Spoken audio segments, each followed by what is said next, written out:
Hey, what's up guys, it's DarkArmedDuelist, and today I'm going to be doing a Nekroz deck profile. So this is definitely one of my favorite deck profiles. It is in my top 10 favorite deck profiles of all time.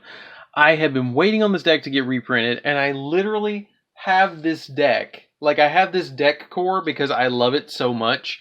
I have this deck 3 times because I collect Nekroz cards so much. I love this deck. I don't know if you can tell, when Dual Power came out, I just collected as many of these as I could. It's kind of like an inside joke over at the card shop where I play. Every time they pull a Nekroz card, I can smell it, and I go trade for it, and I get it. Because I absolutely love Nekroz. This deck is quickly becoming one of my favorite decks. It's rising in the ranks, but I put it at, number 8 or 9 because I haven't played with it as much as the other ones, and so that's why it scored where it did.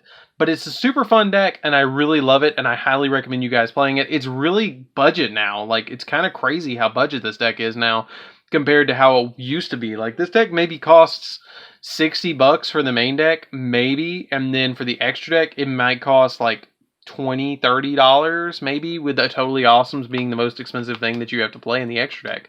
But that's it, guys. So let's get straight on this. Don't forget to like, comment, subscribe. Hit that bell in there so you can become part of the notification squad. And let's get straight on into this. So, for this deck, we're going to be playing 2 copies of Nekroz of Trishula. Nekroz of Trishula is the big boss monster of the deck. You can ritual summon this card with any Nekroz ritual spell, and it also has the following effects: that you have to ritual summon this card without using any level 9 monsters, and it also has the effect of, when it's ritual summoned, you get to target 3 cards, 1 from your opponent's hand, field, and grave, and banish them, and the card from their hand is randomly chosen, and when a card or effect is activated that targets the Nekroz cards you control, you can discard this card to negate the activation, which is really, really awesome. Then we play 3 copies of Nekroz of Brionac. Nekroz of Brionac used to be the really expensive card in the deck, and now it's $2, which is crazy to me. This card used to be $120, and that's why I'm I want as many of those as I can have, because if this deck ever becomes meta, all those that I just showed you is just going to skyrocket. And the more cards that come off the ban list for this deck, the higher it's rising in my popularity of favorite decks. And I love the color blue, so it just works. So basically, you can discard this card to add a Nekroz spell or add a Nekroz monster from your deck, and then if it's ritual summoned, you can target 2 face-up monsters on the field that were special summoned from the extra deck and shuffle them into the extra deck, which is pretty cool. It's kind of funny when your opponent puts them into the extra deck, and I'm like, no, shuffle it. And then they cry because they have it organized. I'm like, no, shuffle it. Shuffle it now, because that's what it says on the card. Yeah, I'm that guy. You can be evil with these cards. Nekroz of Valkyries you just play as a 2 of. I love this card, and I remember pulling it when it was $80, and I traded it for a whole bunch of cards because I didn't think I would ever get to play Nekroz because it was so expensive, and then now it's gotten reprinted in Dual Power. So you have to ritual summon this card with any monsters without using a level 8 monster, and then when this card is ritual summoned, your opponent cannot declare attacks, during your main phase, you contribute up to 2 monsters from your hand and or field, and if you do, draw the same number of cards attributed. And when your opponent declares an attack, you can banish a Nekroz monster from your graveyard and discard this card to negate the activation, or negate the attack and end the battle phase, which is super cool to be able to just negate the attack and just end the battle phase right off. 2 copies of Nekroz of Colossalus. Colossalus is pretty good. I just play it as a 2 of because I just feel like you need it as a 2 of, but its effect is that you can discard it to add a Nekroz spell or trap from your deck to your hand, which I don't even think they have any traps, to be honest with you, but it says Nekroz spell or trap. And then during either player's turn, you can target a face-up monster your opponent controls that was special summoned from the extra deck, and that target's attack becomes 0 and it negates its effects, which is cool to be able to summon that with something like Unicorn. So this is something that I'm going to be doing that a lot of you might not agree with, and it's up to you if you play this or not, but I play 1 Decisive Armor. Decisive Armor is a little hard to go into, but I do like its effect where you get to discard it and then make a Nekroz monster you control gain 1,000 attack, which can be really beneficial against 1,000 attack and defense, which can be pretty beneficial because they don't really get very big. But this is a good discard to gain attack, and then you can target a set spell or trap or set card your opponent controls and destroy it. And if you do, banish it when it's on the field. It's a 33 beat stick, so it's pretty big, but you have to use something that's not a level 10 to summon it. And then 1 copy of Gungnir. Gungnir is gorgeous, and I would always play her as a 1-of. I never am going to drop her from this deck. But when you summon her, you have to use monsters that are other than level 7. And then during either player's turn, you can discard her to target a Nekroz monster you control. It cannot be destroyed by battle or by card effects this turn. And during either player's turn, you can discard a Nekroz card and then target one card on the field and destroy it. And then for the last Nekroz card I play is 1 copy of Unicorn. Unicorn basically negates the effects of monsters that were special summoned from the extra deck. That's his big thing, and he's still at 1. I would definitely play this at 3 if it comes back to 3. Which I think it will, to be honest with you. I really think that it will, and you can discard it to target a Nekroz monster in your graveyard, except another copy of itself, and add it back to your hand, which I really think this card is going to come back to 3. I don't think this deck is really as crazy as people think it is now. I think it's been power crept. So then we play 3 copies of Chalice Slime. Chalice Slime, you basically get to reveal it, discard a card, and then special summon an incantation monster from your deck. So you get the search that you need, or add from the graveyard that you need. And then you can also, if it's ritual summoned, you get to send a incantation monster from your hand or face from your field to the graveyard to target a card target a monster your opponent controls and destroy it, which is pretty good. I very rarely summon this, but there is off chances that I do actually summon the Chalice Slime. So it's really rare, but you can.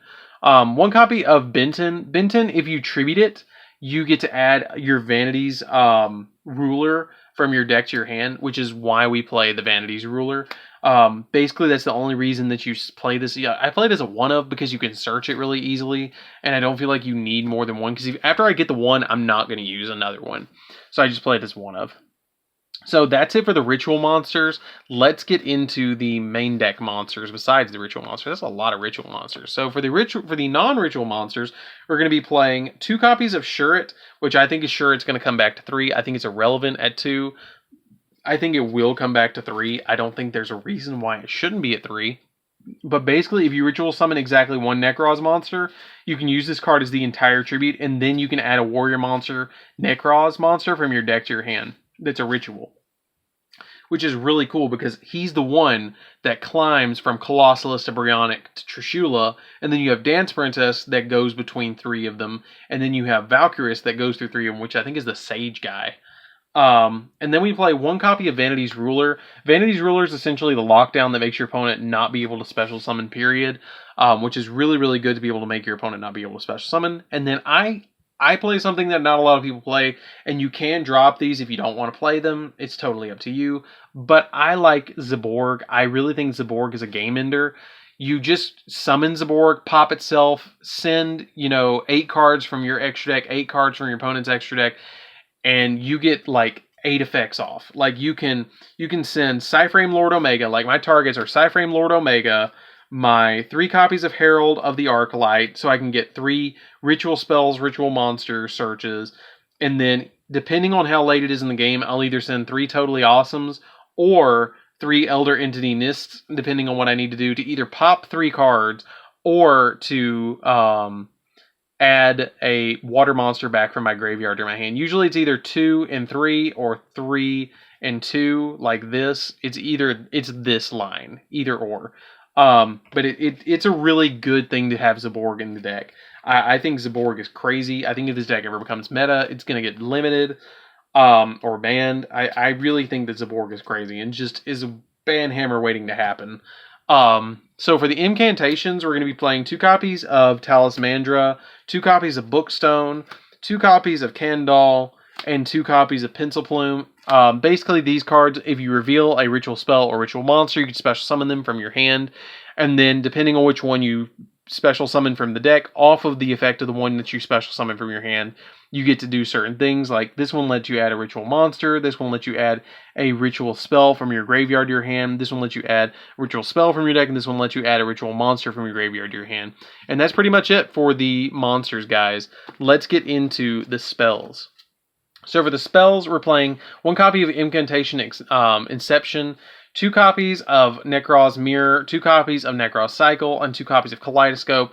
These are my 7 ritual spells that I play in the main deck. I feel like this is plenty of ritual spells. 7 is the optimal number. I feel like I have a well-rounded number. I know some people only play 1 copy of Mirror, but I think Double Mirror is better because you have that well-rounded number. This one lets you send cards from your extra deck to the graveyard to ritual summon a monster, which is really, really cool to be able to ritual summon those monsters and be able to go off with all those plays.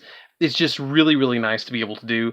So that's it for the, actually, excuse me, we do play the 3 copies of the pre-preparation of Rite. So pre-preparation of Rites is really good in here too, because you get to add a level 7 or lower ritual monster from your deck to your hand, and then you can add a ritual spell from your deck to your hand as well, which is really, really good to be able to do, to be able to get these from your deck, or from your graveyard to your hand. So that's it for the spells. Let's get into the extra deck and the main deck.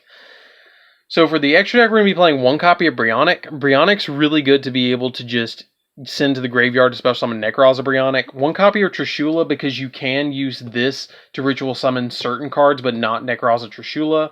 1 copy of Shooting Star Dragon is just kind of here for the levels. These are just kind of here for the levels. Shooting Quasar is just kind of here again for the level to be able to, you know, send to the graveyard to be able to ritual summon something. 1 Cyframe Lord Omega. Cyframe Lord Omega is to send to the graveyard with your copy of Zaborg. 3 copies of Herald of the Arclight, because it lets you search ritual spells and ritual monsters. 3 copies of Totally Awesome, send to the graveyard with Zaborg to add water monsters back from your deck to the graveyard, or from your graveyard to your hand. And 3 copies of Elder Inst lets you add or pop cards on the field. And then Nefarious, the Sacred Flame. Nefertiti's the Sacred Flame is basically here because you can use 3 ritual monsters to summon it. It can't be destroyed by battle. It can't be destroyed by card effects. It gains goes up to 4,800 attack, and neither player can target it when you use 3 ritual monsters to summon it. And I am only ever going to summon this if I can use 3 ritual monsters to summon this. But basically, this is the only thing I summon in the extra deck. This is it. So that's it for the deck, guys. I hope you enjoyed this deck. It's super, super fun. I highly recommend you try it. It's really budget now. Like, it is super, super budget to play Nekroz now. But it's really good. It's really fun and really fun to play around with. I feel like it's a solid tier 2 deck now. But I feel like more cards are going to come off the ban list for this. So anyways, guys, this is DarkArmedDuelist. Don't forget to like, comment, subscribe. Hit that bell in there so you can become part of the notification squad. And I'll see you guys in the next video. See you around, guys.